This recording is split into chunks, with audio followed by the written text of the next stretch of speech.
Warning, this video is intended for adult collectors. It contains plastic collectibles, questionable opinions, and that guy that really hates Armada Hotshot. This is not a test. This is a random review.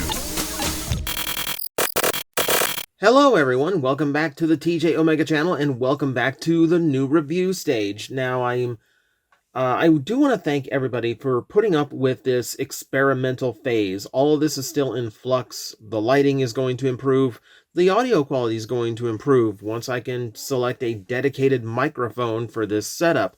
So I do appreciate the patience when things like the autofocus or the exposure gives me a little bit of trouble here and there. It will all be improved, so don't worry about it. I'm still trying to make this as good for everyone out there as I can.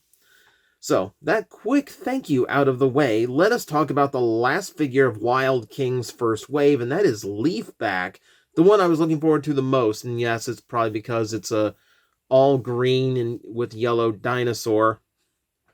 I'm easy. That's all you really need to do is just color something in two-tone green, and I'm there. But yeah, let's take a look at the final one, the second of the dinosaur tribe, so we can get Megatron his other arm properly. So, he is looking pretty good. I do like the shades, though I could do without the olive green. That's not my preference when it comes to this color, but you know what? I mean, it's supposed to be a more earthy look. You know, it's supposed to look more reptilian. I'll give you olive green in this situation.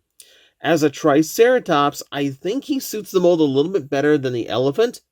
But that said, I've seen elephants, and that's probably where I'm pulling this from. I've never seen a Triceratops in real life, so maybe I'm mistaken here. Either way, I do think he wears it better. I think the tail does look a little bit weird, just hanging off his butt like that. I mean, I guess I can hinge it down, just so it's like swaying with its weight a little bit. But that's about the best I can get there. So, and again, just like the elephant, it's going to look a little bit scrawny in certain angles. But again, I can forgive the Triceratops a little bit easier than the elephant. So, all that said, I do like the paintwork going on here. You got yellow going across his front horn, his frill, a little bit in the back, and then a little bit here across the side, a little bit on the toes. All the toes being individually painted. Nice to see. On top, you're going to see that all metallic painted energy chip, energy plate, energy armor. I'm still not entirely sure what we're calling those things. Now, playability-wise, in this mode, you're not going to get a whole lot. I mean, similar to all of them, you can move the legs forward on the elbow hinge, but that's not going to really accomplish anything. And you can't splay the legs because the tail is pegged into both sides. So you're really kind of stuck with this. The only thing you can really do is adjust the angle of the horns, and that's about it. Frankly, he's designed for way more interesting things than just being a Triceratops. Not that that isn't interesting. So let's go ahead and quickly transform this guy. So if you've seen the other videos by now, you realize that these are all using the same transformation. If you saw the Hydrophant review, then you're going to be familiar with the unique steps here, which involve the double hinges in the legs. So as long as you make sure that those are hinged properly to fit flush like that, then you are fine. Now, go ahead and flip those down too. Open up the legs like so. The shoulder process is the same on all of them, so you're going to get very familiar with that if you collect this line. Out. Close that up like so. I'm going to leave, you can leave the chest piece on throughout the entire transformation. Always remember, the bad guys have it pointed to their right shoulder, the good guys have it pointed to their left. And the weird way I remember that is that my VTuber persona, Magnetar, is a hero, and his chest crystal goes to his left shoulder. It's a personal way of remembering it, but it counts. Rotate the waist 360 degrees, and now it's just a matter of what to do with these extra parts. So, the dinos tend to mount the tail on the right shoulder and the head on the left. Both of them, you're going to flip these double pegs out to reveal a single peg, which is going to be what you actually plug him into. and that's going to be Leafback's transformation. Again, like all of the other figures in this line, it's, at this size, it is a very similar transformation. You're going to get very familiar with it. The nice thing about it is that it is a very quick transformation. So while it might feel repetitive to play with, it's not intimidating to actually just quickly throw things into different modes to try out different part combinations, different, gatais, etc. So you actually have like a pretty clean system here. And the figure itself, I think, is also pretty clean looking. I like the distribution of the yellow. I still think I could have used like something in more of the emerald green instead of the olive, but it doesn't look bad. Yeah, all of these guys are going to look a little bit familiar in the robot mode, but I do like what he's got going on here at the very least. I think it's a good color combination. Now, let me take a good shot of the head. Can you believe I forgot to take a good headshot of Hydrophant? But this one is a little bit more important. Number one, so you can see those, Unicron-esque horns he's got going on. But also to point out a flaw that I feel the figure has, in that they try to use the 2 shades of green for his face. So he's got this goatee thing going on, and then the olive green is making up his face plate, and like the skin of his face, for lack of better descriptor. It really should have been silver to make the details pop a little bit better. As it is, I think this just washes the whole thing together, and I think it could look a lot better than this, but, is what it is.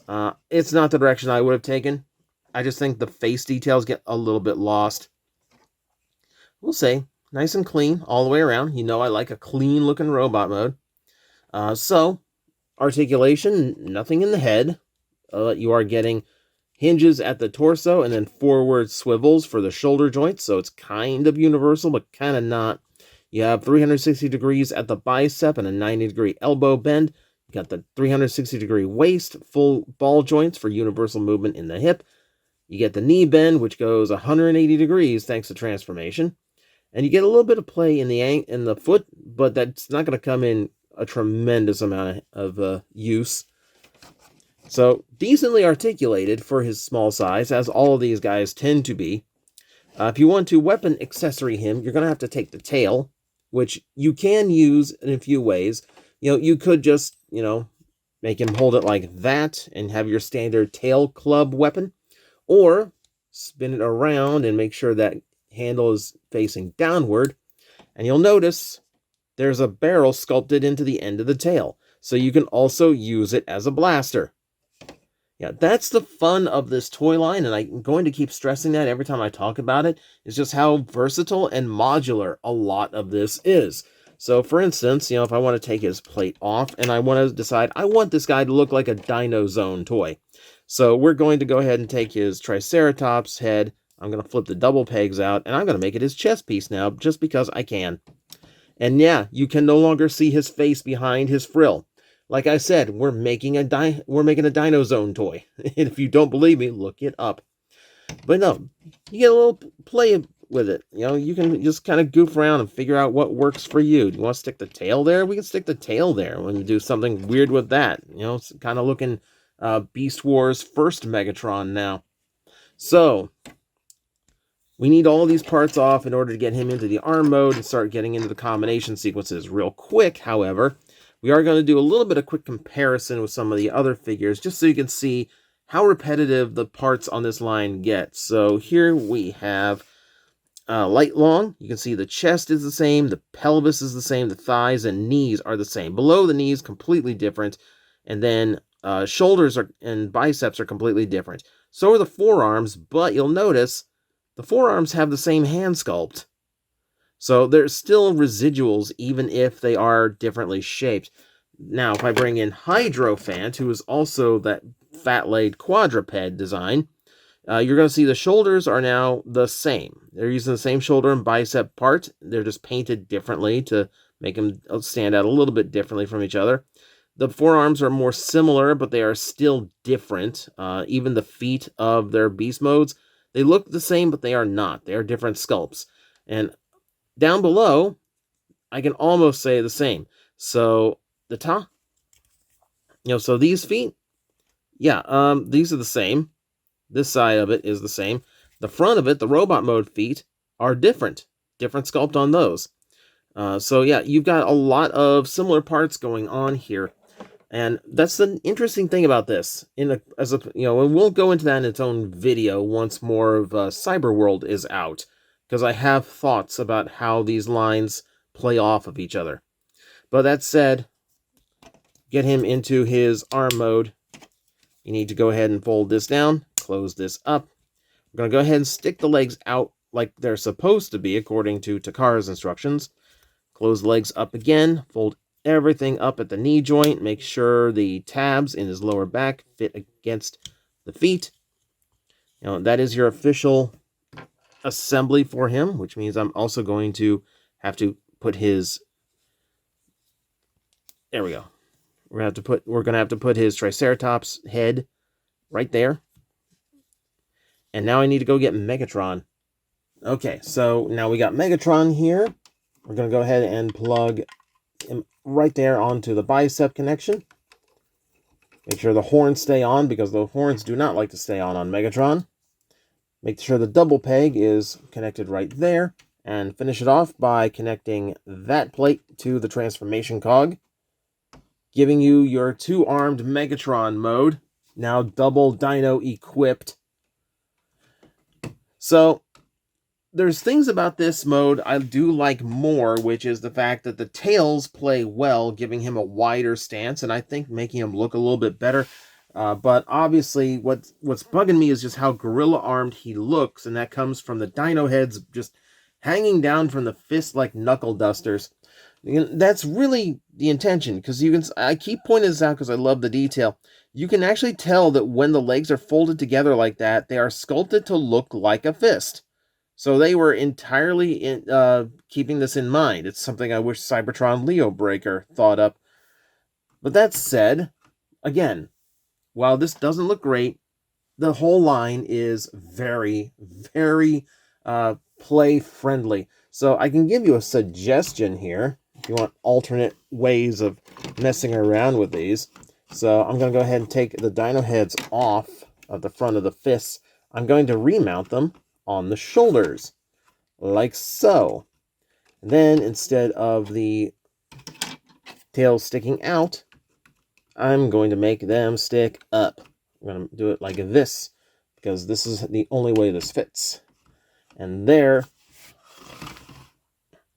you can have your high stack Megatron shoulders with the beast heads there hanging off the sides. So that's an option. Or, here, fold them down like that. And I think that works too. Again, play around with it. Don't let the beast mode legs hang off like that. Rotate the rotate the elbow and bend them up like that. Clean up the robot mode look. This is just any way you get to play with it. And hey, if you want to leave it in the default configuration, your bicep rotation from the Megatron is still going to work. You've got a wrist rotation and a fist curl, thanks to the joints on the toy itself. So yeah, you got a little bit of playability there. So that said, this line is still lovingly modular. And maybe in ways they didn't intend, because there's some chaotic things you can do with it. But there's one more thing they intended to do, and I need to get Optimus Prime in here for that. Okay, we've got Prime here, and he's kind of drunk. So let's go ahead and fix that, shall we? So, I'm going to go ahead and connect Leafback here onto his foot like so, using the double pegged thing. Alright, and then, yeah, just make sure everything stays nice and connected up there. I'm going to use his parts. I'm just going to go ahead and use the parts however I want here. So, what the instructions really want you to do is just use the dino heads, but along with the head, which I'm going to plug in right here at the top of the double peg, I'm also going to connect the tail just underneath it. So if you stack these right, all of this fits together like so. I'm going to bend it down like that. And that's how I'm going to connect it. Well, I'm going to fold those down too, just to keep all those legs together. Yep. Go ahead and Connect the double peg above Prime's knee. My Volca does not like to stay on that joint, but we're going to make him so I can show you what Prime looks like with full combination. And then last plate to add to the matrix. There we go. Look at that beefy boy. Look at that beefy boy. So that is Leafback in the leg mode, and you can see, it's not the most exciting of leg modes. To be fair, it's not Scramble City or anything, but it works the same way. I do the tails like that because even Volca's long tail will actually fit into the groove of Optimus's foot. So you can keep it like that and make the legs look a little bit bulkier and more solid in this combination instead of showing all of the standard robot mode stuff as ankles. I think this looks a lot better to keep it like this. And again, that's what keeps me kind of coming back to this line and what makes me eager for more, because the playability of having so many options starts to become really appealing to me, and just how much you can do with everything that this line does, and just little secret things hidden all over the place.